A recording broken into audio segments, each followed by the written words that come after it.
চূড়ান্ত রূপরেখা ঘোষণায় আজই ছাত্র আন্দোলনের নেতাদের বৈঠক। পুলিশের আইজির পর র্যাব মহাপরিচালক এবং ডিএমপি কমিশনার বদল। শেখ হাসিনার পদত্যাগের পর জনরোষ আওয়ামী লীগের স্থাপনায় কেন্দ্রীয় এবং সভাপতির কার্যালয়ে পুড়ে ছাই বঙ্গবন্ধু ভবন। ভোটাধিকার, বাকস্বাধীনতা এবং বৈষম্যহীন বাংলাদেশ বিনির্মাণে ঐক্যবদ্ধ তরুণ তুর্কিরা। জনবান্ধব প্রশাসন এবং শিক্ষার মানোন্নয়নের তাগিদ। সুন্দর একটা বাংলাদেশ গড়ে তোলার জন্যই আমরা আজকে আবার পথে নেমেছি। আমরা চাই সবার বাংলাদেশ, যেখানে সবাই সবার নিজ দায়িত্বটাই পালন করবে। এখন সবাই যাতে এক থাকে, কেউ যাতে আলাদা হয়ে না যায়।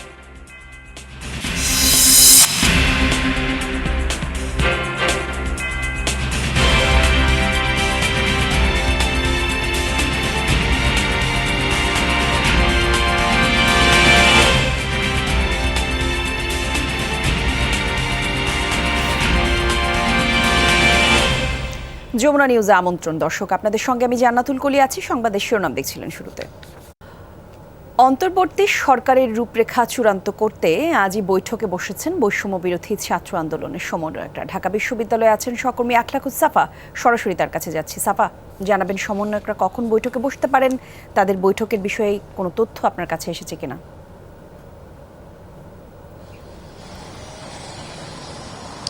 আনুষ্ঠানিকভাবে যে বৈঠকের কথা বলা হচ্ছে সেই বৈঠকটি হয়তো আনুষ্ঠানিকভাবে হচ্ছে না, আলাদা আলাদা করে বৈঠকগুলো হচ্ছে। সমন্বয়করা সবাই কিন্তু একসাথে নেই। এক একজন তাদের যে কমিটিগুলো করা হয়েছে, লিয়াজু কমিটি, তারা আলাদা আলাদা করে সমন্বয়করা তারা কিছুটা কাজ ভাগ করে নিয়েছেন। তারা আলোচনাটা কিভাবে করবেন এবং তারা যেটি করছেন সেটি হচ্ছে এই আলোচনাগুলো করে এবং নিজেদের মধ্যে যে সিদ্ধান্তগুলো, সেই সিদ্ধান্তগুলো তারা সবাই একসাথে হয়ে তারপরে সেই সিদ্ধান্তগুলো নিচ্ছেন। কলি, আপনি জানেন যে গতকাল বঙ্গভবনে কিন্তু লম্বা সময় ধরে যে প্রস্তাবনা দেওয়া হয়েছে বৈষম্য বিরোধী ছাত্র আন্দোলনের পক্ষ থেকে, সেটি তার যেখানে অন্তর্বর্তীকালীন সরকারের যিনি প্রধান হবেন ডক্টর মোহাম্মদ ইউনূস, তার বিষয়টি বলা হয়েছে এবং সেটি আমরা দেখেছি যে সিদ্ধান্তটাও হয়েছে।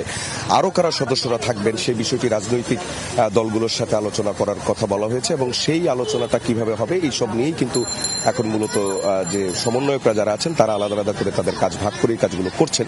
হয়তোবা দুপুরের পর অথবা বিকেল নাগাদ হয়তোবা আমরা জানতে পারবো যে তারা আরো যারা যারা থাকবেন এই অন্তর্বর্তীকালীন সরকারে তাদের নাম প্রস্তাব করবেন কিনা। এখন আপনি যেই ক্যাম্পাসের যে অবস্থা দেখতে পাচ্ছেন সেটি হচ্ছে, আপনি জানেন বৈষম্য বিরোধী ছাত্র আন্দোলনের ডাকেই সারা দেশের শিক্ষার্থীরা এখন ট্রাফিক কন্ট্রোল করার পাশাপাশি তারা কিন্তু এই আন্দোলনের সময়টাতে যে পরিমাণ ভাঙচুর হয়েছে অথবা ময়লা আবর্জনা তৈরি হয়েছে, একই সঙ্গে যে দেয়ালগুলো আছে সেই দেয়ালগুলোতে যে লেখালেখি করা হয়েছিল প্রতিবাদ স্বরূপ, সেই লেখাগুলো মুছে আবারও নতুন করে সেই দেয়ালগুলোতে রং করার যে রং করে দেওয়ার যে কার্যক্রমটা, সেটা কিন্তু আপনি দেখতে পাচ্ছেন পুরো ক্যাম্পাসের বিভিন্ন যে দেয়ালগুলো আছে সেই দেয়ালগুলোতে কিন্তু এই যে লেখাগুলো হয়েছিল সেগুলো কিন্তু তারা এখন মুছে দিচ্ছেন। এখন যারা এখানে আছেন তারা হচ্ছে ভিকারুন্নেসা নূন স্কুল অ্যান্ড কলেজের শিক্ষার্থীরা, যারা এই বৈষম্য বিরোধী ছাত্র আন্দোলনের ডাকে তারা রাস্তায় নেমেছেন। রাস্তায় নেমে হচ্ছে এখন এই কাজগুলো করছেন। আসলে বৈষম্য বিরোধী ছাত্র আন্দোলনের যারা সেই মিটিং এ কি হয় এগুলো কিন্তু আসলে কলি আরো কিছুটা সময় লাগবে, যেটা আমরা বুঝতে পারছি। জি, ধন্যবাদ আপনাকে সাফা। পুলিশের নতুন মহাপরিদর্শক হিসেবে নিয়োগ পেয়েছেন মইনুল ইসলাম।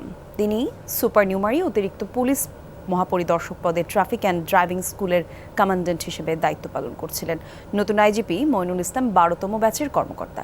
মঙ্গলবার রাতে রাষ্ট্রপতির আদেশক্রমে স্বরাষ্ট্র মন্ত্রণালয়ের জননিরাপত্তা বিভাগের উপসচিব মাহবুব রহমান শেখের সইকৃত এক প্রেস বিজ্ঞপ্তিতে এই তথ্য জানানো হয়।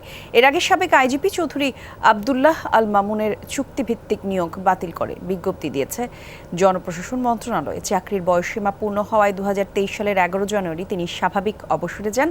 এরপর 2 দফায় তার চাকরির মেয়াদ বাড়ানো হয়। সবশেষ তাকে 1.5 বছরের চুক্তিতে নিয়োগ দেওয়া হয়েছিল।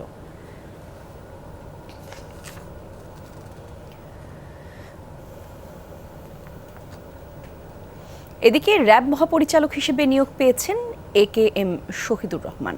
আর ঢাকা মহানগর পুলিশের কমিশনার পদে নিয়োগ দেওয়া হয়েছে মোহাম্মদ মাইনুল হাসানকে। মাস দুয়েক আগে র্যাবের মহাপরিচালকের দায়িত্ব পাওয়া ব্যারিস্টার মোহাম্মদ হারুনুর রশিদকে অতিরিক্ত আইজিপি হিসেবে পুলিশ সদর দপ্তরে সংযুক্ত করা হয়েছে। অতিরিক্ত আইজিপি হাবিবুর রহমানকে পুলিশ সদর দপ্তরে সংযুক্ত করা হয়েছে। আর স্বরাষ্ট্র মন্ত্রণালয়ের জননিরাপত্তা বিভাগের প্রজ্ঞাপনে নতুন এই নিয়োগের কথা জানানো হয়।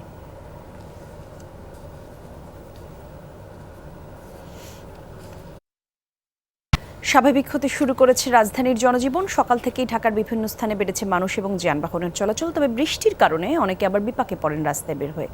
আর এদিকে প্রশাসনের প্রাণকেন্দ্র সচিবালয়ে আজ গেছেন কর্মকর্তা কর্মচারীরা। সেখানকার খবর রাখছেন আমাদের সহকর্মী নুনবী সরকার।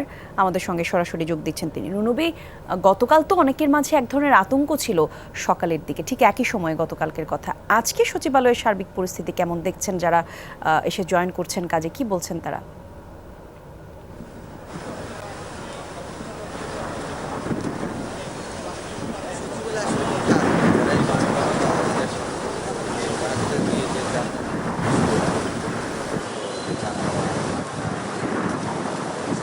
সচিবালয়ে আলাদা কোনো দর্শনার্থী যেরকম আসার কথা এটা আশা করছি কর্মকর্তা কর্মচারীদের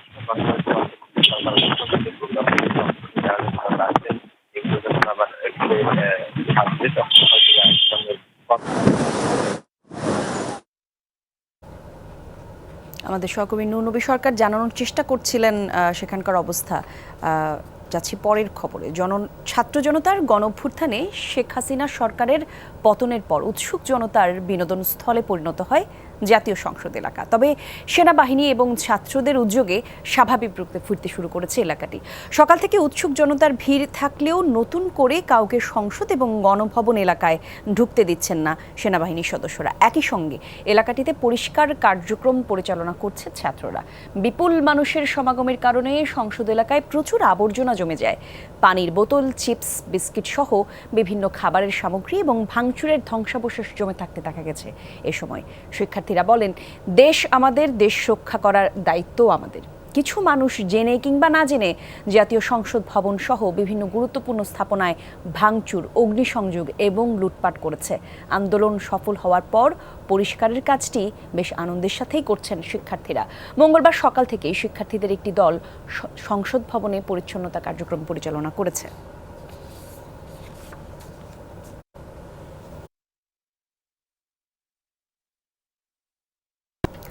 শেখ হাসিনার পদত্যাগের পর সোমবার বিকেল থেকেই আওয়ামী লীগের বিভিন্ন স্থাপনায় হামলা ও অগ্নিসংযোগ করে বিক্ষুব্ধ জনতা। পুড়িয়ে দেয়া হয় ধানমন্ডি ৩২-এর বঙ্গবন্ধু ভবন, আওয়ামী লীগ সভাপতির রাজনৈতিক কার্যালয় এবং বঙ্গবন্ধু অ্যাভিনিউর কেন্দ্রীয় কার্যালয়। সময়ে একটি পক্ষ লুটপাটও চালায়। সেই নাশকতা বন্ধে আন্দোলনকারী শিক্ষার্থীদের উদ্যোগ ছিল চোখে পড়ার মতো। প্রধানমন্ত্রীর পদ থেকে পদত্যাগ করে শেখ হাসিনা দেশ ছেড়েছেন এমন খবর শোনার পরই হামলা চালানো হয় বঙ্গবন্ধু স্মৃতি বিজড়িত ধানমন্ডি ৩২ নম্বরে। বিক্ষুব্ধ জনতা প্রথমেই ধ্বংস করে বঙ্গবন্ধুর প্রতিকৃতি। হামলা চালানো হয়েছে জাদুঘরেও। ভবনের প্রতিটি রুমেই ছিল ধ্বংসের চিহ্ন। হামলা চালানোর ২৪ ঘন্টা পরেও দেখা গিয়েছে আগুনের শিখা। সেখান থেকে নিয়ে যাওয়া হয় সবকিছুই।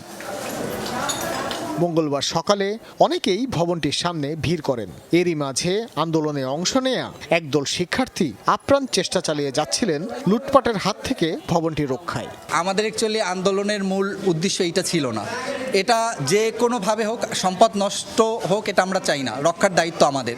সেই জায়গা থেকে, নিজ দায়িত্ব থেকে, নিজ কর্তব্য থেকে আমরা যাতে এখানকার বই বলেন, এই যে র্যাকগুলো আছে, যা আছে, কোনো জিনিস যাতে নষ্ট না হয়, নিজ উদ্যোগে আমরা সেই জিনিসগুলো, আমি, আমার ভাই আছে, এরা মিলে, আরও কয়েকজন ভাই আছে, ভলান্টিয়ার ভাই, নিজেরা তৈরি করে নিছি। এরা নিজের উদ্যোগে এই জিনিসগুলো সংরক্ষণের দায়িত্ব। গতকালকে আমরা গণভবনে দেখেছি যেভাবে রাষ্ট্রীয় সম্পদ আমরা জনগণেরাই, আমরা যারা আন্দোলন করেছি, আমাদের ভিতরে কিছু কুচক্রী মহল রাষ্ট্রের গুরুত্বপূর্ণ জিনিস, সরকারের গুরুত্বপূর্ণ জিনিস আমরা লুটপাট করে নিয়েছি। যারা সুনাগরিকের পরিচয় দিয়েছিলাম, গতকালকে থেকে শুরু করে আমরা জমা দেওয়া শুরু করেছি। প্রায় একই পরিস্থিতি ধানমন্ডি 3-এর শেখ হাসিনার রাজনৈতিক কার্যালয়ে। মঙ্গলবার সকাল পর্যন্ত সেখানে আওয়ামী লীগের কোনো নেতার দেখা মেলেনি। কার্যালয়ের প্রতিটি রুমেই ছিল ধ্বংসের চিহ্ন। সোমবার দুপুরে হামলা চালানো হয় বঙ্গবন্ধু এভিনিউয়ে আওয়ামী লীগের কেন্দ্রীয় কার্যালয়ে। ভবনের প্রতিটি তলায় দেয়া হয় আগুন। হল রুম, সভাপতি এবং সাধারণ সম্পাদকের কক্ষ ও সেমিনার রুম তছনছ করা হয়। মঙ্গলবার দুপুর পর্যন্ত ভবনের গ্রিল, গ্লাস, ফ্যান, লাইট এবং জেনারেটর খুলে নিয়ে যায় লুটপাটকারীরা।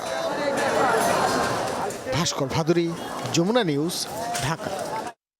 রাজধানীর 50টি থানার নিরাপত্তার দায়িত্বে মোতায়েন রয়েছে আনসার এবং গ্রাম প্রতিরক্ষা বাহিনী। তবে থানা থেকে মিলছে না কোনো ধরনের সেবা। প্রতিটি থানায় তালা দিয়ে শুধু নিরাপত্তার দায়িত্বে আছেন 8 থেকে 10 জন করে আনসার সদস্য। চলমান অস্থিরতায় থানাতে ভাঙচুর, অগ্নিসংযোগের ঘটনা ঘটতে থাকলে পুলিশ সদস্যরা থানা থেকে চলে যান।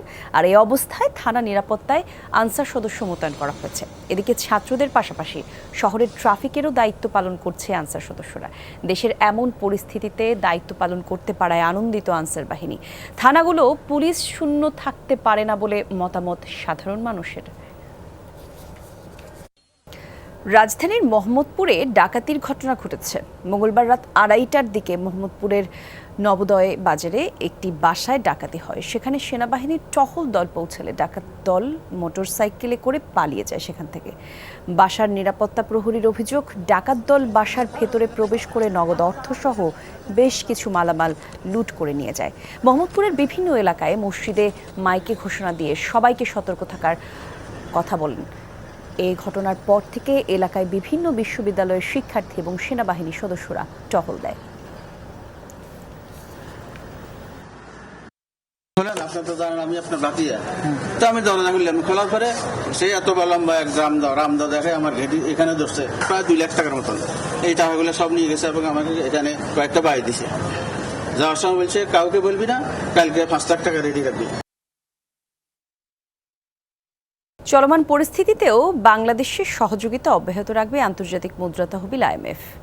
এক প্রতিবেদনে এমনটা দাবি করেছেন আন্তর্জাতিক বার্তা সংস্থা রয়টার্স। প্রধানমন্ত্রীকে ক্ষমতাচ্যুত করা হলেও বাংলাদেশ এবং তার জনগণের প্রতি প্রতিশ্রুতিবদ্ধ IMF বলেও দাবি করা হয় প্রতিবেদনে। দাবি, বাংলাদেশকে দেয়া $470 কোটি ঋণ সহায়তা অব্যাহত রাখবে সংস্থাটি, যা অর্থনৈতিক স্থিতিশীলতা নিশ্চিতের পাশাপাশি প্রবৃদ্ধি অর্জনের সহায়তা করবে। রাজনৈতিক পট পরিবর্তনের পর বাংলাদেশ বিষয়ে এই প্রথম নিজেদের অবস্থান স্পষ্ট করল IMF। গত বছরের জানুয়ারিতে হওয়া ঋণ চুক্তির আওতায় এরই মধ্যে 3 কিস্তিতে $230 কোটি $82 লাখ ছাড় দিয়েছে IMF। আর 2026 সাল পর্যন্ত মোট 7 কিস্তিতে ঋণের সম্পূর্ণ অর্থ ছাড় দেওয়ার কথা রয়েছে সংস্থাটির। ঋণ কর্মসূচিটির আওতায় প্রতিটি কিস্তি পেতে বেশ কিছু শর্ত পালন করতে হচ্ছে বাংলাদেশকে।